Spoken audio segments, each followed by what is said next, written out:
right, welcome to the first of a few Plat Chat interviews.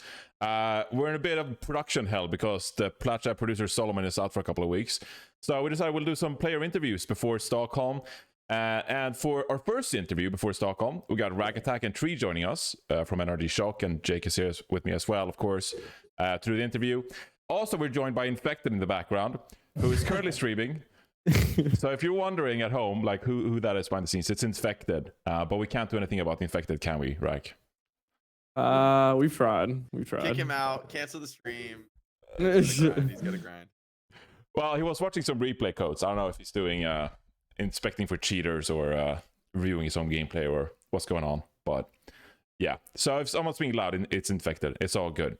So yeah, we'll try to chat a little bit about Stockholm coming up, of course, your preparation leading into Stockholm, and what do you think about some of the other teams.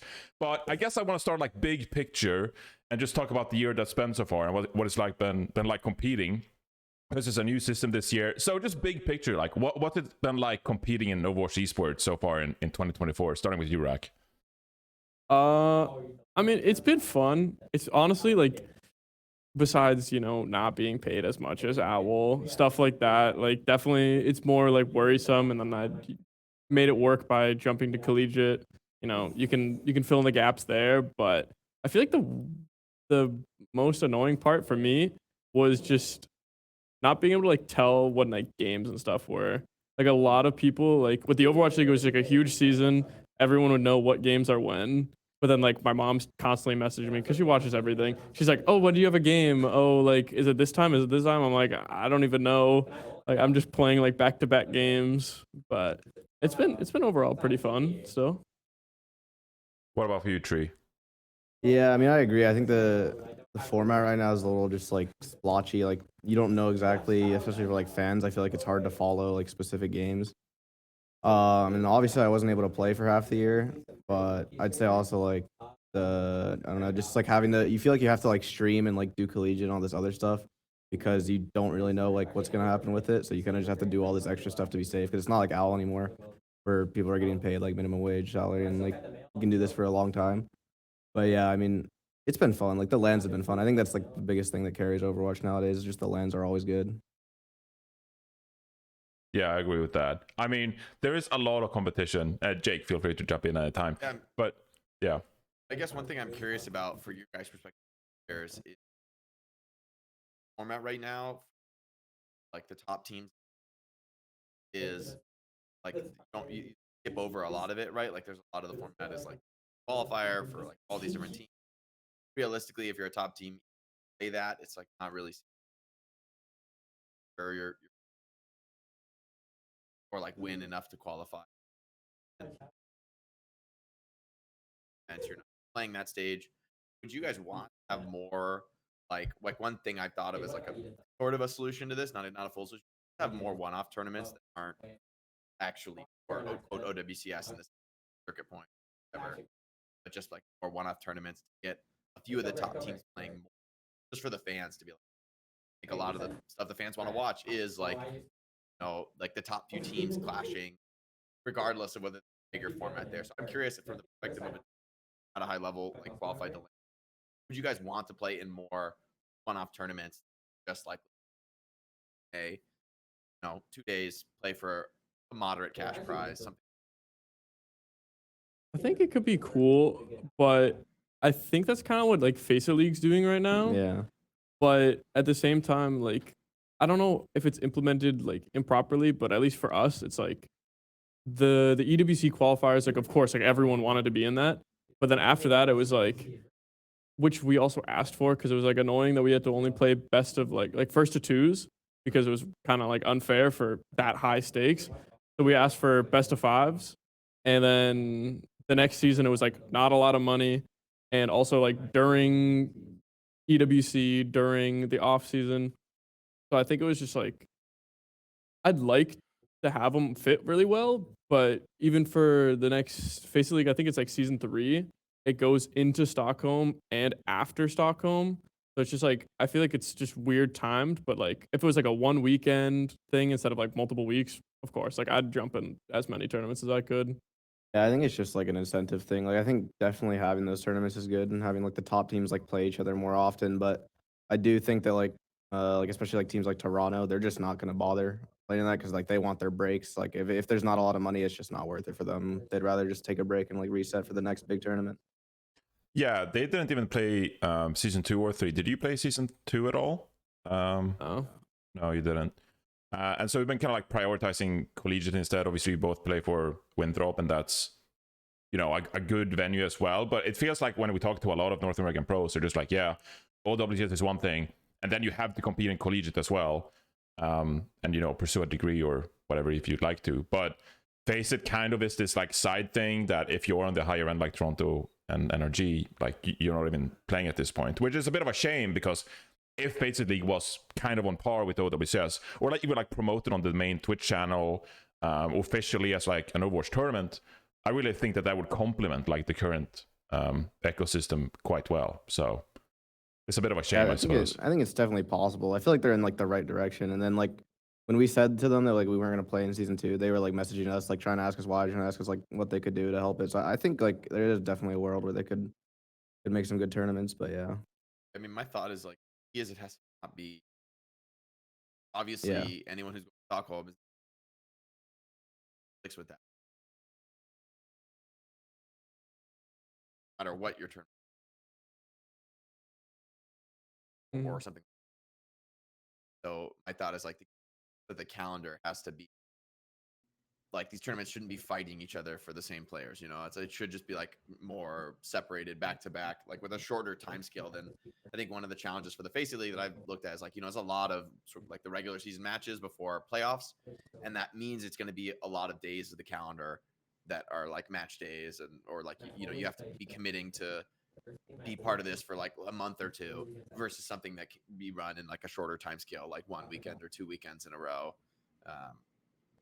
That makes it the calendar makes sense, because I think that's, as I understand, that's kind of the key. And I guess part of the challenge is Collegiate too is odd, that since I think Collegiate is kind of doing its own thing as far as the calendar goes, right? Like I don't know how much that, I don't know as much about the timing of the Collegiate scene, but have you guys found that there's a lot of conflict between your Collegiate responsibilities and then like whether it's scrimming for OWCS or matches or Face It, like how does the Collegiate schedule factor in? Because I definitely am ignorant of it, and I'm sure a lot of fans are too, of like what that actually looks like for you guys. Are on like one of the best Collegiate teams. Like what does that look like for you? I think like most of the time it just consists of like scrimming a couple of times a week as like an actual Collegiate team, and then like closer to the big tournament, which is usually at the end of the semester always, we'll like ramp it up more. Obviously, when we have playoffs, we'll be scrimming like every day, probably at least once for that. But since everyone's on different teams, like we still have to manage schedules. But it's pretty easy, honestly, because now so many people are in Collegiate. Like even outside of our team, like because of ISU, they have a lot of Collegiate players that are still in OWCS, so it's like pretty common and pretty easy for us to work around. Yeah, I mean, you had that DreamHack. What DreamHack was that? DreamHack Atlanta or something? And there was some pretty messy schedule. What happened there? That was great. So we were trying to figure out with OWCS, because we were the first game, and we were just like, hey, can we become the last game? Like if everyone says yes, can we do it? And I don't know what happened on that end, but it couldn't happen. So DreamHack, knowing that we were probably the best team, I think, just kind of moved like us before Valorant so that we could finish early. And then we ran from the tournament to this PC cafe that they gave us like the address of, but it was the old address. So when we showed up, there was just no computers, like, nothing, no literally cords. just an abandoned warehouse. And like the admins were asking like, oh, can you like submit your roster? I'm like, just drop me off at PC cafe. I got a laptop in my bag. Like I'll try to do that. And then but we drove like 30 minutes. Liar drove us. He like drove us 30 minutes to the PC cafe, found it. We played our game like super fast. It was like the quickest game ever, but we just had to still like show up. Yeah. All right, so avoiding that stuff, definitely preferable. A bit unfortunate when you have like 3 different tournaments. You know, if you can't Face It, which you aren't playing in, but still, like, I think the SSG guys, I think they were playing in like OWCS, the stage 4 main event, and then they went to play Face It games like after they played their days game or whatever. So it's an unfortunate side effect. Let's talk a little bit about, I guess, your individual performances so far this year. Rakattack going into this year, you know, new ecosystem, and I guess it was, you know, Students of the Game early on as well, that later on became NRG Shock. So what were your expectations going into the year, and how do you feel your year has kind of like turned out from a performance perspective?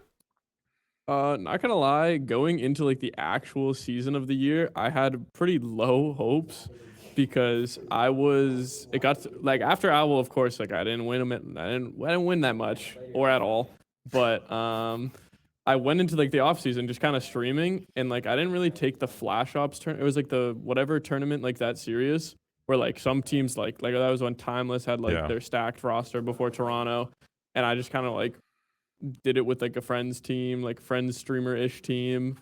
And then I was like, oh crap. Like it got to a point I was like, oh, did I fall behind? Like, is this I just completely over? Like, do I just have to do content now? But then with Students of the Game, we ended up turning it around. I definitely like felt improvement. And then throughout the year, like even going to like ENTS for like a month, I felt like I improved like a lot in that. Oh like, yeah, short for amount of EWC, time. right? Yeah. Yeah. Yeah. So it seems like overall it's been an okay year from that standpoint, that everything did work out and part of NRG Yeah. and everything. Really fun. What was the experience like playing on ENTS? It was funny because so usually, I mean, as players and previous players, like you just get asked to ring, and I was just like, oh, I gotta, because I wanted to stream kind of still during the off season after we just lost. I was like, oh, I don't really want to play, but they asked me to ring, and I was just like, all right, I'll ring, and they're like for 5 days, and then like after the first day, they're like, we actually kind of need a main support now, if you want to like join, and I was like, all right, sure, I'll play. But it was super fun, like just scrimming on ping. I was on like the very eastern coast, so I only had like 90 ping. It wasn't actually that bad. And I mean, they're all like veterans, super good players. Learned a lot. Like within a few days, they like booked me a ticket to like the boot camp. The staff over there, like all the higher ups and that, and the players, like everyone was super, super, super nice. It was a great time. Yeah, that's awesome. Tree, for you, you obviously turned 17 in May, and then you joined M80, competed for M80 at that time. What was kind of that like, competing for M80 in Stage 2? Yeah, it's been a weird year because like for like literally half the year I was like, okay, what do I do now? Because I hadn't been able. Because before it was like, sure, I wasn't able to play an Owl, but I was still like playing contenders and collegiate all that. So I was like scrimming the game like every day still. But then it was at a point where like, okay, well I can't even scrim now. So what do I do? So I just sat there and I just played ranked for like 8 hours a day. That was awful. But then M80 was weird also because I've been like talking to Gator like since the beginning of the year about playing when like we didn't know like the rules yet if I was even gonna be able to play. And then like they had Happy and Pelican, but then like towards Dallas, they're like, oh, Happy might quit, Pelican might quit. So like they put me on their roster for Face It League at the time, not for DreamHack, and they're just in case. And then eventually Happy and Pelican did quote unquote retire. They just wanted a break really. But then yeah, M80 was it was an interesting introduction to Tier 1, considering that half my team did not want to play the game and we barely could get 3 maps into scrim. But I mean, it is what it is. At least we made Saudi, got the experience on LAN, so I'll take that. And then after that team imploded, then NRG came around, and that's been fun. Like with Winthrop and having Rack here and UV here, and obviously like Kellen and everyone. It's a fun team, yeah. Yeah, touching on that EWC experience, maybe not the performance you wanted, but at the same time, like you said, like was the heart like really in it for some of those guys, right? Like what was EWC like? Yeah, I think the best way to describe it is it's not the performance we wanted, but it's definitely the performance we expected. Like Okay. we beat the one team we were supposed to beat, and then we just lost to every other team, and it was not close. Like I don't know. I wish we tried a bit harder, considering that was such a big tournament and like everything was done so well there. It was like the best Tier 1 like event ever, in my opinion, in like the past like 4 years for Overwatch. But it is what it is. I get that people are like in different phases with the game right now, and you can't really blame them for it. So like it is what it is. Yeah, some of the guys have been around for years and years, Yeah. and like ridden the highs and lows of the game. In that vein, I guess looking towards the future for you guys, obviously, the end of the year is coming soon with Stockholm, which is I think like a super exciting tournament. But just to look ahead to y'all's future, what year are you guys in college as far as like what you're in like? I'm a sophomore, so like second year. Yeah, I'm also a sophomore. I think I'll be a junior next year though. I think. You're pretty young to be a junior in Yeah. college, no Tree? Like, are you like accelerated and you go to college early or? Oh yeah, because I started at Maryville when I was 15, and I did that for a year, and then I transferred here this year, and this is my 4th semester. So I think I'm still gonna be a sophomore next year because I transferred and lost some credits, but I think I'll be a junior by next fall. So did you like graduate high school or you get a GED or like what happened? 'Cause I think I it's did like an some. interesting scenario. So I did some online high school thing that like it was some website called like Penn Foster or something that Ice told me about. Who he also told Juby to do, and then eventually I told Infected to do. So we all just went down this train of like just graduate. It's not even a GED. Like it was an actual like online high school diploma, which is good. And I remember I just like pulled 2 all-nighters and just completed all my work in one day so I could go to Maryville.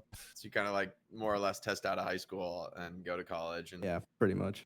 and then you guys are on track. I'm curious, like this is sort of off topic question, but I'm sort of curious. What are you guys studying in school? Like while you're doing I'm a business major. esports. Okay. Business. Yeah, I'm business undecided and like looking at like management. I'm doing like accounting classes just because technically I'm still like a sophomore, even though went to school like 3 years ago. So Yeah, I'm I just still kind of behind the picked like curve. the default major because I'm focusing on Overwatch right now at least.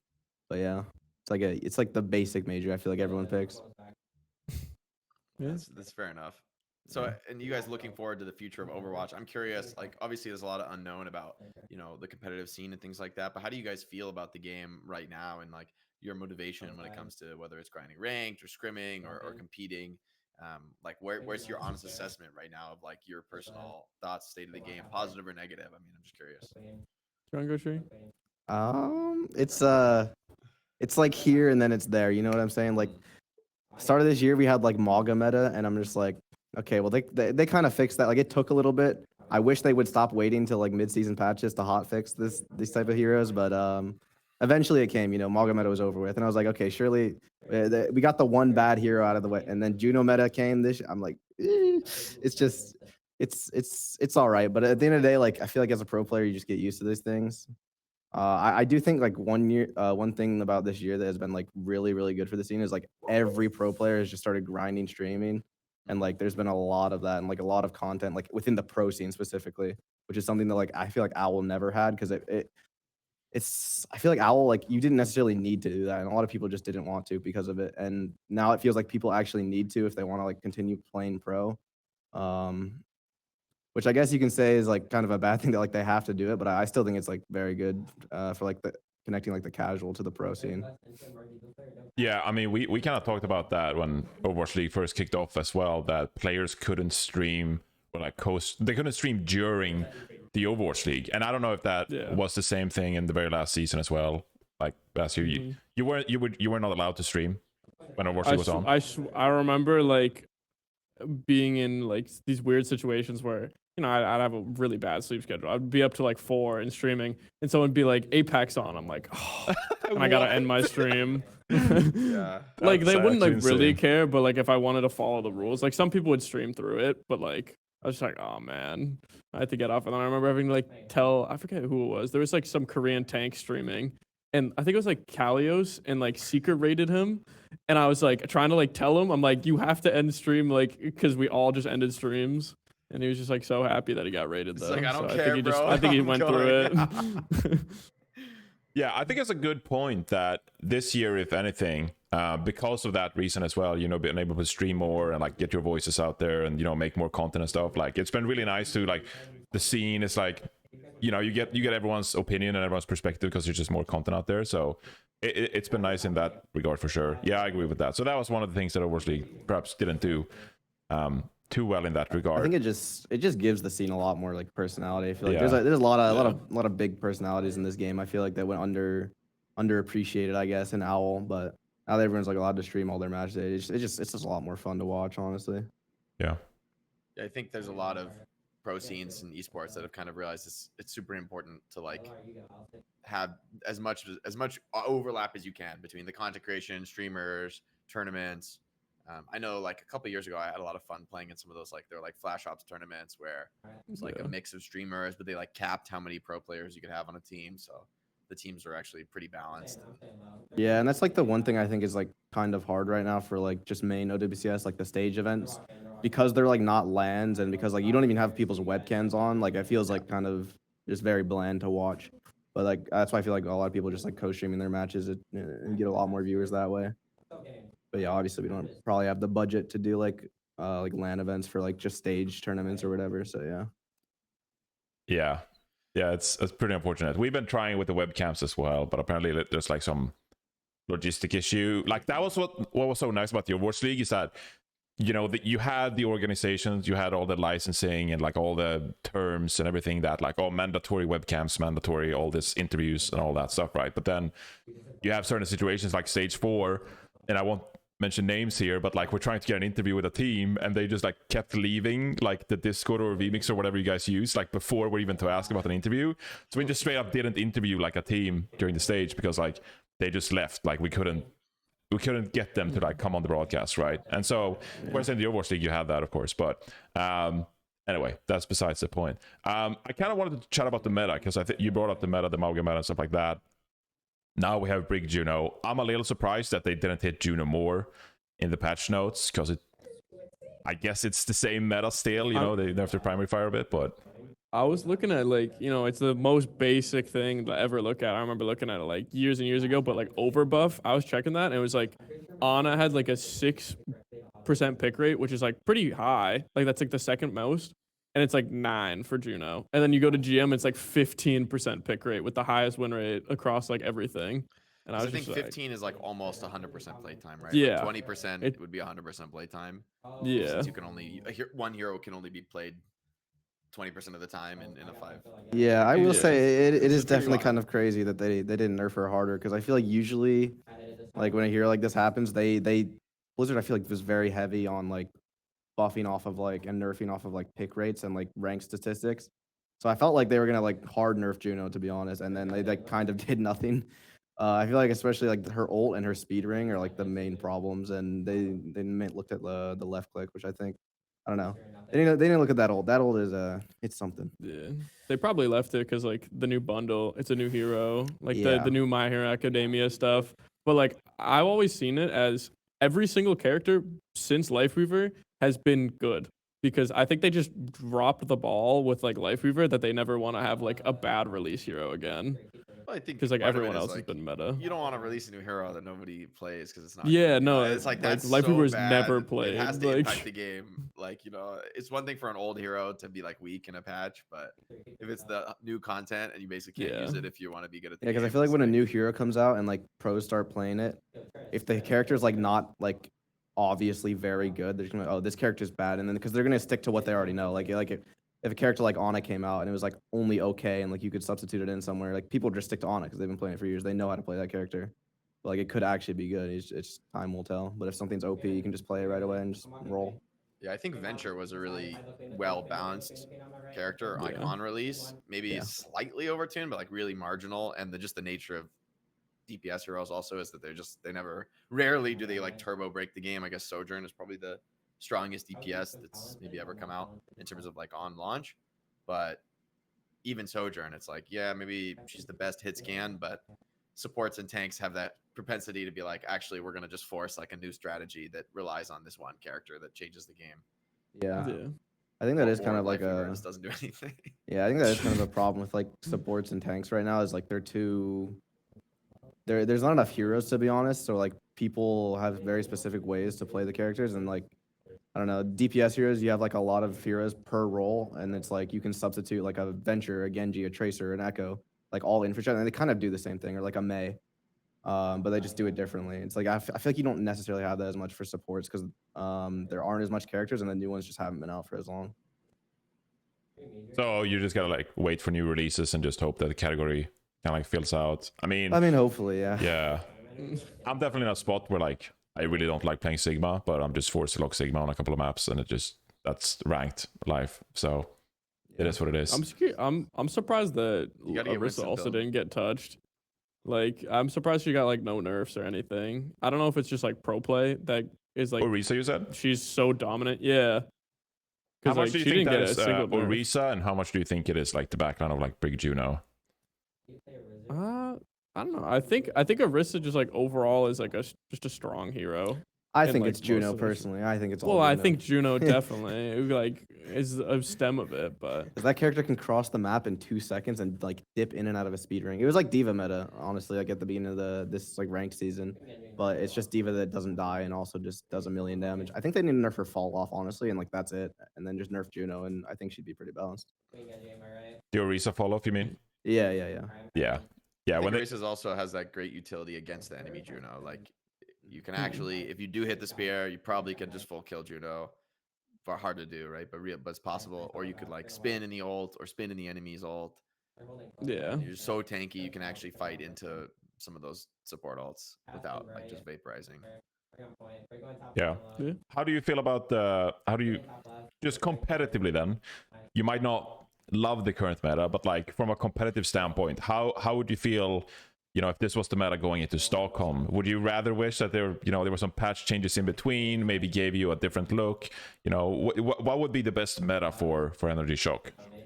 I think the stage 3 meta was honestly really good for us. I mean, we beat Toronto in that meta, but I think metas like that and metas like EWC, like EWC obviously had hero bans, but like metas where you can just like play a lot of different comps and there's not really like one certain thing that you play on every single map. I like versatile metas like that, and where like teams can play specifically to like their strengths more rather than just what's good. I think those are the best metas, not only for us, but I think just for the game in general. I think that's really healthy. Yeah, to go off what you said there, you know, I really enjoyed the format at EWC. I thought that was like the way they did hero bans was really cool. Perfect. Yeah. And maybe there's other ways to implement it, but I've been pro hero bans for like a long time, just for the competitive scene. I don't think ranked should have hero bans. To be clear for people watching this, I don't think it's ranked is like fine. Honestly, it's you can play whatever. Yeah.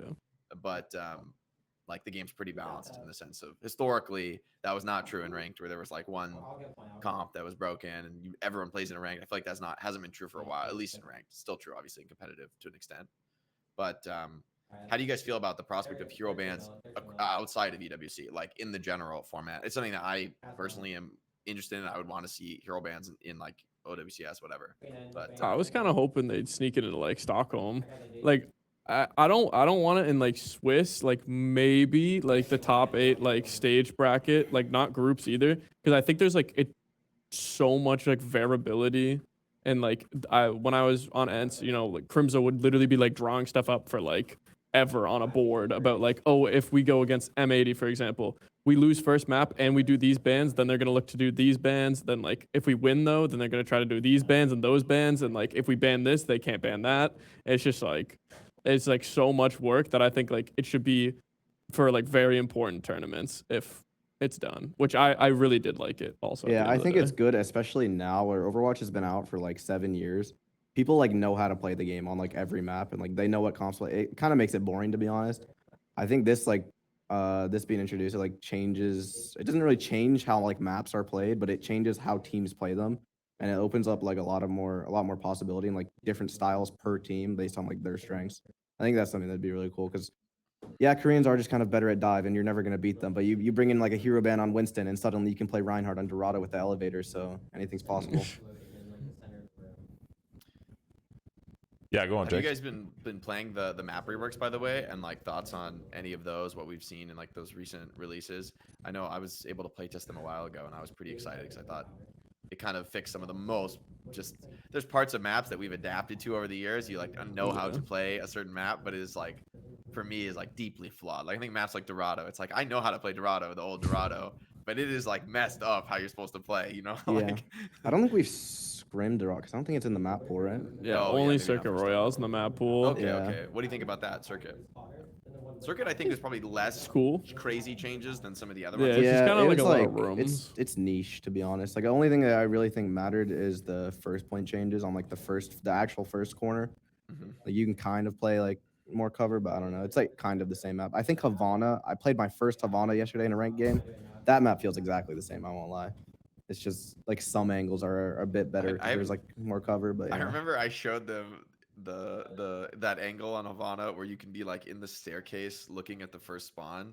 You know what I'm talking Oh, about? yeah, Where you're, yeah, like yeah. through Yeah, like yeah. 4 cracks on Widowmaker. Yeah. I showed them that. I wonder if they actually got rid of that. I was like, They you didn't. should get No, rid of this. no, they This is didn't get not rid of good. it. But I was so UV was playing on the other team, and I saw it because he was like PG was on the other team, and he was peeking that spawn on Widow. So I looked over. I was like, oh, their Widow's peeking this. I just went up like at the top spawn door on Zen, and I just 5-orbed him instantly. I think there's like fall there's off. 2 ways to counter peek it, maybe. I think with Yeah. like the 250 HP changes and Widow's fall off, I don't even think you can Maybe kill it's from not that good range. anymore. Yeah, Okay, fair enough.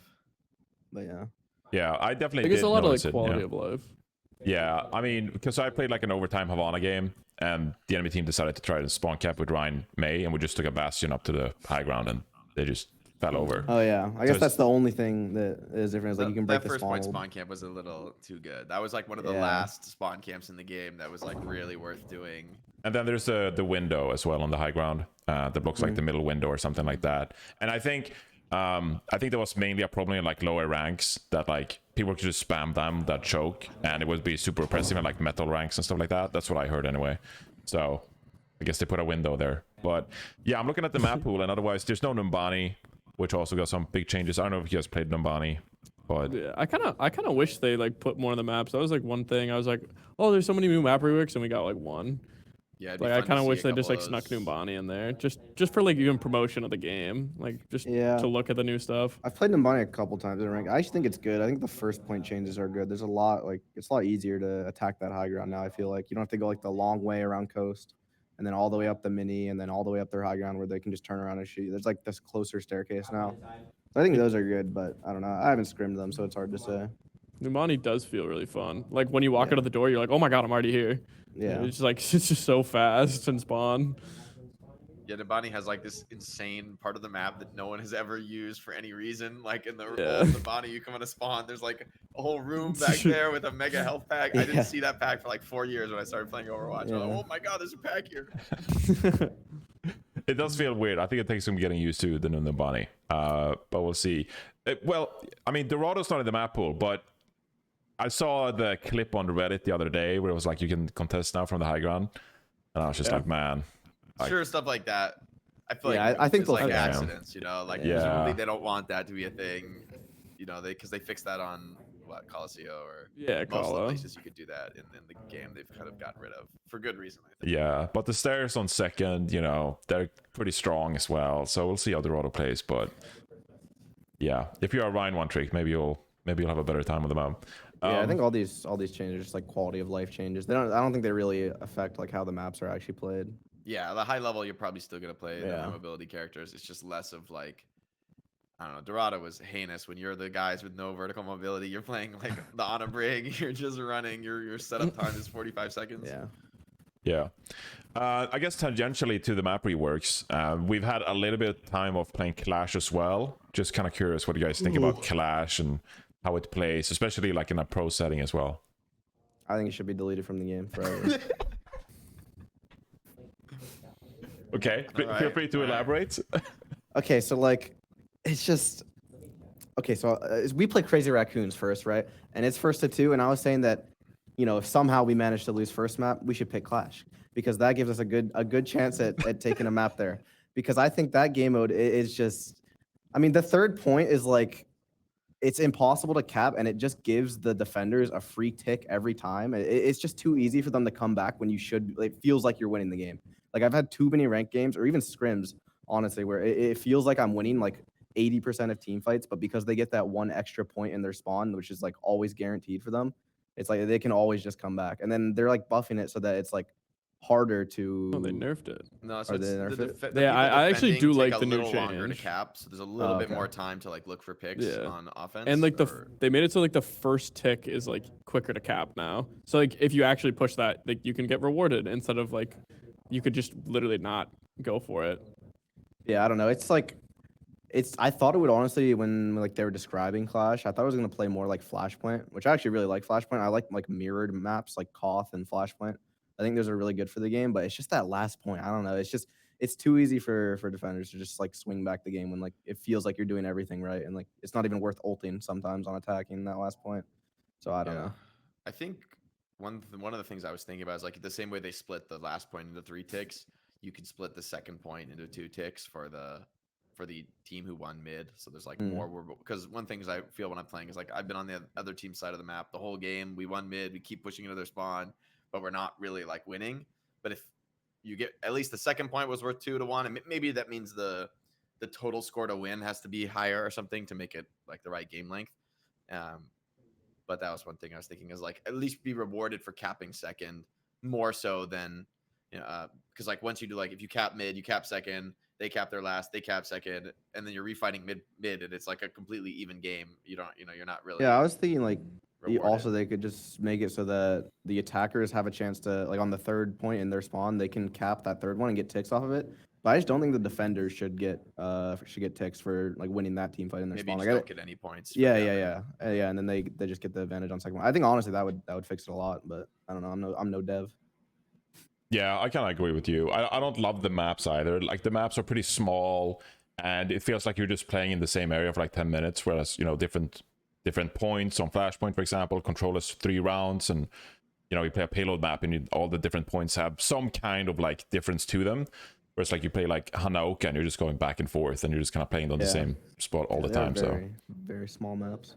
yeah, One thing I was thinking about though is for as far as new game modes in Overwatch 2, like thinking about push, I do think like Runasapi is evidence to me that once the game mode's out for a little bit longer, like I think Runasapi is just the best push map, like in terms of balance, and it's also pretty fun.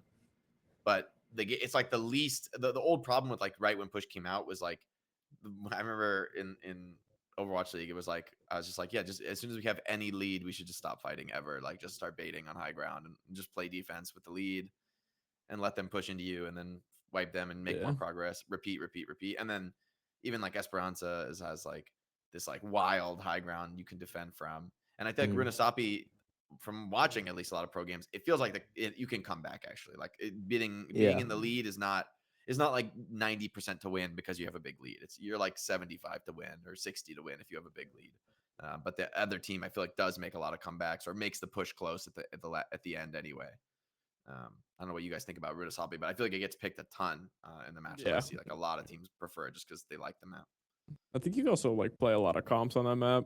Like you're not set to much, and then of course it's like the newest push, so it's what they've learned from each of the other ones and just put together into a nice little map for us.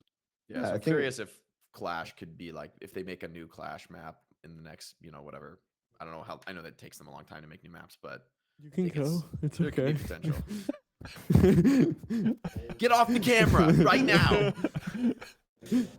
a little wave in the background there.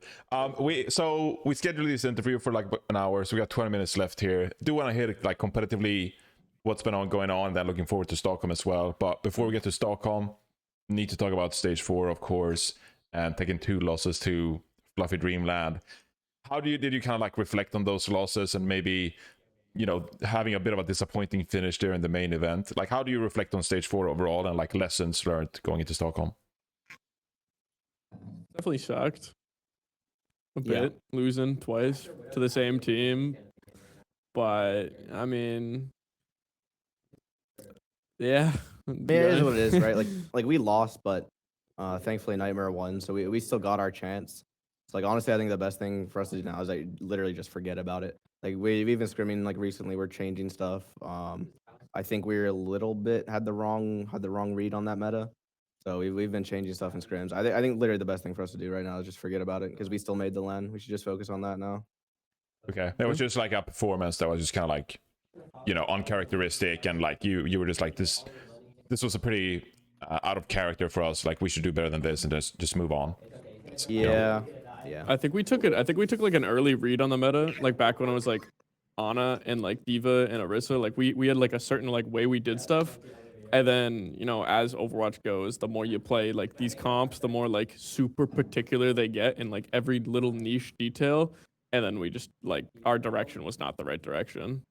Yeah. I think we saw even during the main event, like you could just see small details changing where like how Orisa players, like how they use their ult for like positioning and stuff, and how whether you would react with your own orbital ray to counter the enemy's ray, or would you, if you like chill out and like try to wait it out a little bit, and like all the small like positioning details and like when you would use your ult, stuff like that. I felt like it changed a little bit throughout the main event, and people learned how to play the meta. So that was just my read on the meta. But looking ahead, then we'll follow Tree's advice and we'll forget about it. It never happened. But looking ahead to Stockholm, then, like, what's the mentality going into Stockholm? What's the practice looking like? How are you going into practice? I asked you before we started the interview, but like, will there be a boot camp for NRG? Yeah, that's like, I think up in the air. I think by the time, I don't know when you're posting this, but maybe by the time this goes live, Tomorrow. We'll tomorrow. I think we should know by tomorrow. But yeah, I think it's all I know definitely is a possibility. NRG's talking about it. It's like kind of between like NRG and Blizzard talking about like the logistics and all that stuff. I know like beginning of the week, I think is when like all the just normal NRG like meetings happen. So But hopefully, I mean, it won't be like a secret. I think like Nightmare have already talked about their stuff. Like we'll probably talk about our stuff when it comes out. So we'll be Yeah, I happy mean, to do it. We're definitely like practicing pretty hard now, obviously because we lost and we got 5th through 6th. So like I'm pretty sure like the week after we just instantly started scrimming. Like we're not doing like double blocks a lot because a lot of teams just are on break right now. But we're still trying to scrim a lot right now and just like keep playing together and keep getting more synergy. So and then like over the next few weeks we'll probably ramp it up more. Pray for this mid-season patch to be good. Yeah, hopefully we play a different patch. Yeah, I don't know when the mid-season. I mean, that's quite far away. So like, I'm thinking. I was speculating that maybe there'll be like a tournament client or something like that. And even if there's patch changes, maybe you'll have to play on this meta. Because like, if they change up the game like a week or two before literally Stockholm, like that would be pretty messed up. Balance wise, I think it's gonna like cut it close. So they'll probably do like a vote. They'll be like, hey, do we want to do this patch? Do we want to do that patch? I think like if with it's Dallas, 2 it was weeks- super easy. I think if they do 2 weeks, they can do it. I don't think 1 week would be enough time though. I think like Dallas hit like their mid-season patch was like very small. It was like Ventures like big also- changes, and that was Yeah. it. I also think it's kind of specific because I think everyone hates this meta and would rather not play it. But yeah.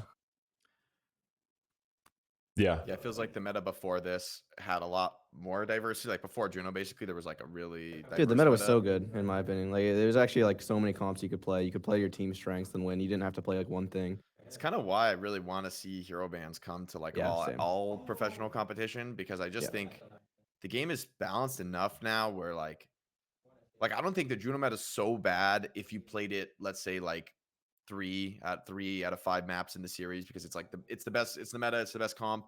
But with hero bands, it's like blocked out a certain amount of time. I feel like it's not that bad of a meta. It's just like literally if it's 100% pick rate, no meta is fun when it's 100% pick rate. Yeah. And And it's just, not fun like- to watch either. I feel like that's such a big problem exactly. with You like don't, you don't see diversity. You're not seeing all the different strategies Right. that players, they, like you said, Tree, that people know. You know, people know they know all the different ways to play the game and different maps. It's not like so crazy to think, oh, we could play 2 different things on the map based on hero ban. Mhm. Okay, so looking forward to Stockholm. What are your expectations? What are NRG Shock's expectations about how well you want to perform? You know, obviously you can say all you want, like, oh, our goal is to win the entire thing. But, you know, at some point, like, what are your expectations about going into the event? Do you want to, like, beat out the other NA teams? Is there something about EMEA you really want to beat the EMEA teams? Or, like, do you want to, you know, potentially take it to the Koreans? Like, what are your expectations going into Stockholm and some of your goals, maybe? Well, we play Raccoons first. Yes. Um, You know, if we're in the first of 2. Lock in. Gotta make that. Okay, I want to win some team fights. That's the goal for that one. We can make it close. Like I said, that Clash pocket pick. It is a first of 2. I don't know if they've said that anymore. Maybe I'm not supposed to say that. But We mentioned it before, yeah. So yeah, the first rounds are first of 2. So I mean, first of 2 matches. Those are when it's actually possible to upset. So Joe, what just happened? you just shot your. What are you? So we'll see. But then yeah, I mean, like realistically, like lower bracket, we'll probably play some NA EU teams. you're I playing definitely wanna, Ents, I like- think. If Toronto beats Ents, you're playing Toronto or Ents in the lower bracket, I think. Yeah. If I'd you were love to to lose to play, Chris Raccoon. Yeah, I'd love to win that match, and then I'm pretty sure if we win that match, we would play Nightmare, assuming that they win their lower bracket match. And I really want to play Nightmare on LAN because somehow we've never played each other so far throughout the 2 stages, and we like scrim them all the time. We go even with them all the time. We got a bunch of friends on their team. It'd just be so fun to play them on LAN. Yeah, obviously you got infected in the background, but that is quite curious. That's a pretty nice stat, actually, that like it feels like the rivalry for second in NA, but you've never played each other. So, Yeah, somehow. yeah, that's a nice little story. One of them there. beat Toronto, but that's Yeah, we all. beat Toronto, and then we got 5th through 6th. So I guess it's our fault both Yeah. times. So I had some of these questions written down. So one of the first questions was like, you know, usually we're talent and we're making like, oh, you know, who's gonna win, who's gonna be MVP, who's gonna be dark horse, and all that stuff. So I guess I'd ask you guys, just like, who do you think will be the dark horse? Is it going to be you guys? Like, what team do you think will perform better? I than hope so. What team are people sleeping on?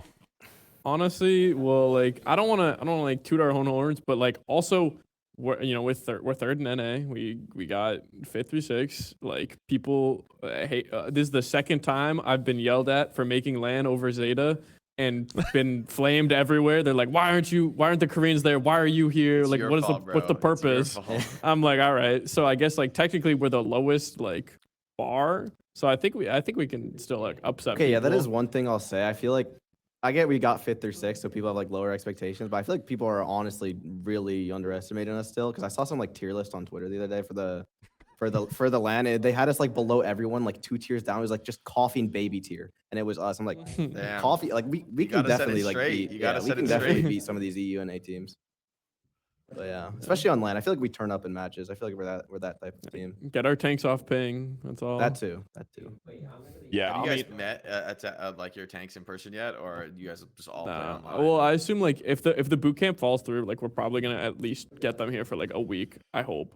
So like we can get used to them in person at least. Yeah.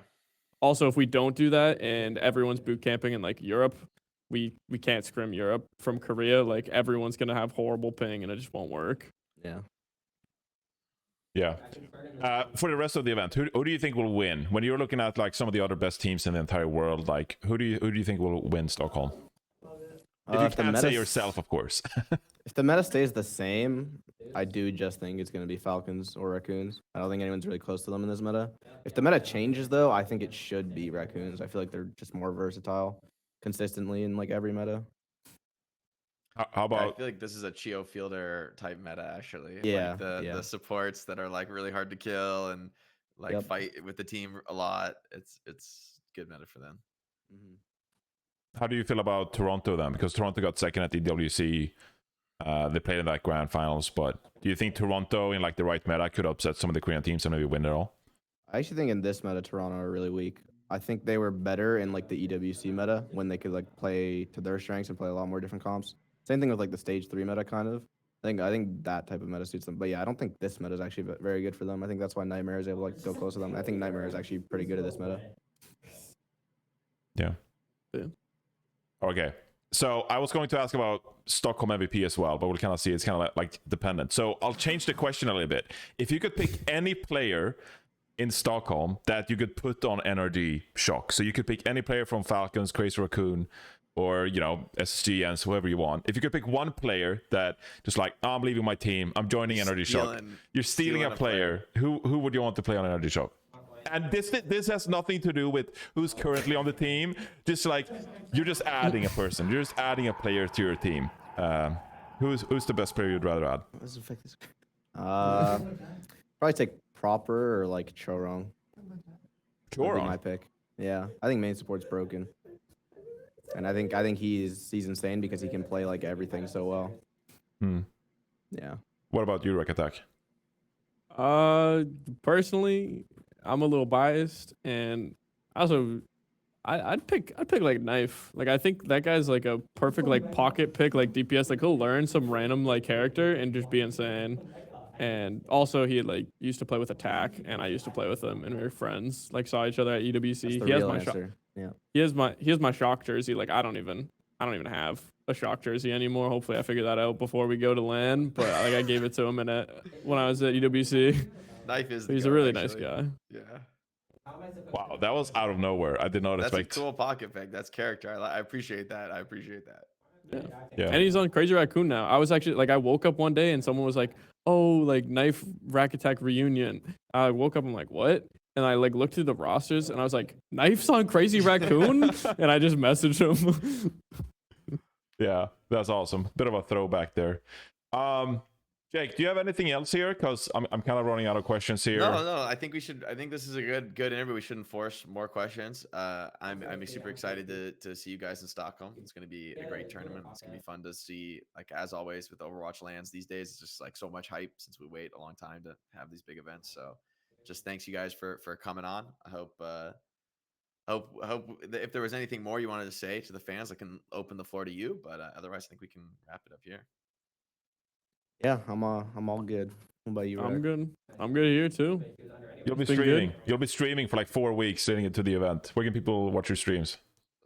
Twitch.tv/tree this thing underscore below me? OW. Same as my Twitter. Yep. That thing. Just Rakattack. Good place to They're be. going to be training to beat the coughing baby allegations. Maybe allegations. Of course. I'll be playing some Junkenstein's laboratory to lock warm in, up. That's definitely gonna be the title of the video, by the way. I'll definitely make it like, oh, we're trying to beat the Training coughing to baby beat the allegations. coughing baby allegations. or like we took set a spot or something like that. All right. Thank you guys. I appreciate you guys taking the time out to, let us have an hour to chat about Stockholm and the years spent. So yeah, thank you guys for coming on, and I wish you guys the best of luck at Stockholm.